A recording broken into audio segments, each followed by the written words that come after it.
Say, man, white supremacist Megyn Kelly, she is really just distraught over the Met Gala.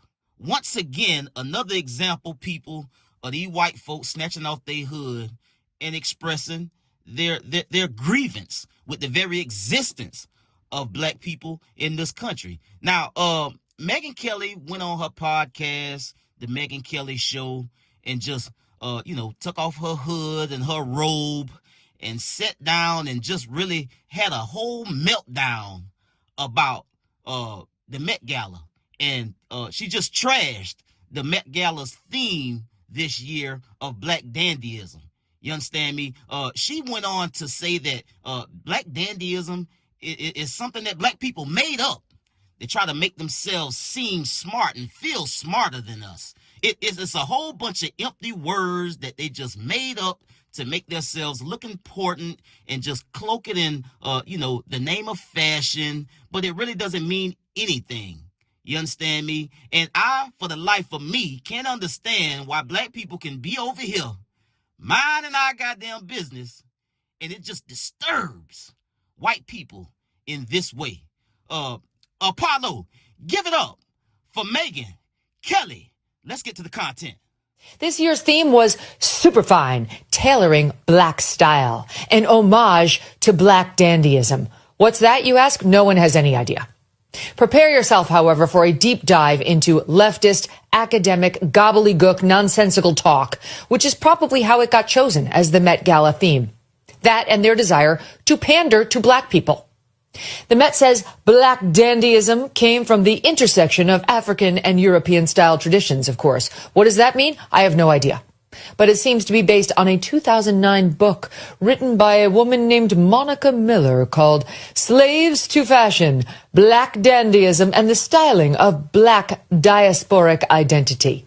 Okay, so far we have dandyism, intersection, and diasporic identity. So we're batting 1,000 on the scale of leftist code language that will make liberals sound smarter and feel superior. Ms. Miller's book provides as follows, quote, "The black dandy's style is, from the beginning, always simultaneously personal, cultural, representative of the race, and about representation, even as it evaluates norms of racialization, class privileges, gender assignments, and the rules of sexuality in ways similar to that of his European dandy brothers." All clear now? No one is. The whole point is to lose you and sound smarter than you by saying words that are totally empty and meaningless. Dandyism, for those still lost and looking for meaning, is, per the New York Times, quote, "a style of elevated dress once imposed upon enslaved people, remade by black aesthetes." What is an aesthete, you ask? Why, it's a person who has or pretends to have a special appreciation of art and beauty, like that woman who wrote the book and the people at the Met and the people who write at the New York Times, who must be really familiar with the term aesthete, A-E-S-T-H-E-T-E, because it sounds like them. In any event, aesthetes who remake all of this into a tool of social mobility and self-definition. Does anyone understand any of this any better? No, you're not meant to, you dumbasses. You have to go to Harvard to understand what these people are saying, how they speak, and how they code talk. It's all just a dressed up way of saying, by the way, we are pandering to black people because we love black people, and that makes us good people. So what did we see last night? Well, it was basically Black Lives Matter at the Met. It was a parade of black Americans, leftists, in their dandy style, which, near as I can figure, appears to mean over-the-top black and white with weird shapes and vaginas showing. That's also apparently part of dandyism. Cramming into the Met, where the invitation-only tickets went for $75,000 a plate. If you watching this video right now, man, and you like how we kick it over here at GuddaTV, man, why don't you do me a favor and hit that like button, hit that subscribe button, and turn on your notification bells, man. It won't cost you nothing. I promise you. Why don't you go ahead and do that for the boy and help the channel out. Appreciate you. Now, pay attention, ladies and gentlemen, because this is a teachable moment. This is an educational, historical context moment, because apparently black dandyism was just made up out of thin air. And so we're going to talk about and go over the historical context of Black Dandyism and why it was chosen with everything that you know to be true that's going on in the world today. Everything. Not just from a Black standpoint, but from an American standpoint. You understand me? And why that theme was chosen for this year's 2025 Met Gala. Black Dandyism is a cultural movement and a fashion style in which Black people use clothing and personal style, specifically the historically European sensibility of the dandy, as a form of self-expression, people, and a way to address societal limitations, beginning in the late 19th century and the early 20th century after emancipation, with much traction, especially gained during the Harlem Renaissance. It was chosen as the Met Gala's theme of 2025. While Black Dandyism existed in the 19th century, Black Dandyism as a cultural movement began in the early 20th century and was inspired by dandy, an aesthetic of finding individual by being impeccably groomed and dressed from the 18th century. Specifically, it came about after the time of emancipation and during the Harlem Renaissance, when Black individuals took on European-style fashion like the zoot suits worn in dance halls in order to show autonomy in the face of racial discrimination and societal restrictions. In addition to the Harlem Renaissance flourishing of music, literature, and the arts writ large, Black individuals were compelled to also champion and experiment with the new sense of visual identity through clothing. I won't go on and go through the whole litany of different reasons, but that's about the gist of what Black Dandyism is. It is specifically important and tailored to combat people like Megyn Kelly and those who feel the way she does in this very clip that I just played. You understand me? White folks want to always use words and racial epithets to affirm to other white people that Black people ain't shit. And it don't matter how much they said, we prove to them that that's not the case. They don't even believe it.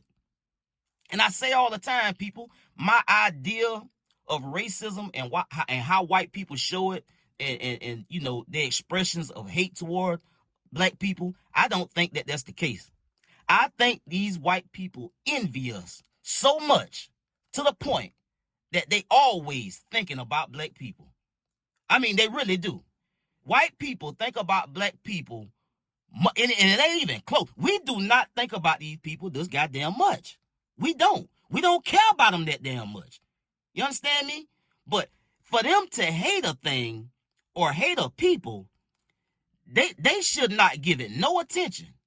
It shows just how much we bother them by our very existence, our perseverance, our greatness, our Blackness, our beautiful, our exceptional way to just make something out of nothing. It's our influence, our power, our cool. I mean, they envy the Black people in this country. They envy Black people writ large because they just can't understand how they can be conscious of so much that they've done over the generations to stop us, and we're still here, Megyn Kelly. You understand me? This is what we do. And if it wasn't for Black people, white people wouldn't have anything.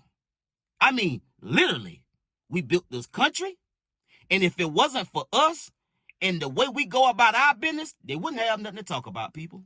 They really wouldn't. These are a very mediocre people that think like Megyn Kelly. I mean, for goodness sakes, what's her talent? Zero. I mean, what people that think like her, what's their talent? Zero. These people's talent is mediocrity. They're mediocre as hell. They don't have a talent. They don't have a gift. They don't have greatness. They have racism. That's the only thing that they got their fingernails clawed into, because it's the only thing that they got. What's your gifts? What's your attributes? What's your God-given talent to through oppression and slavery, through like What were the real challenges that you had to overcome to get to where you are today? There is none. You understand me? And then she talk about, they just made it up to try to make themselves feel smart. We're actually very, very smart. We're very, very intelligent. I don't have the time to go through all of the inventions and the patents in which we use today that was stolen from the original creator of Somebody Black. We know the things. We know the things. And so their job is to work overtime to discredit black people in every way that they can. And it's our job to just go about our business, keep getting to the money, keep being great, keep being excellent, and making them look like jackasses every chance we get. I'll get at y'all on the next one, man. Y'all be smooth. I'm out.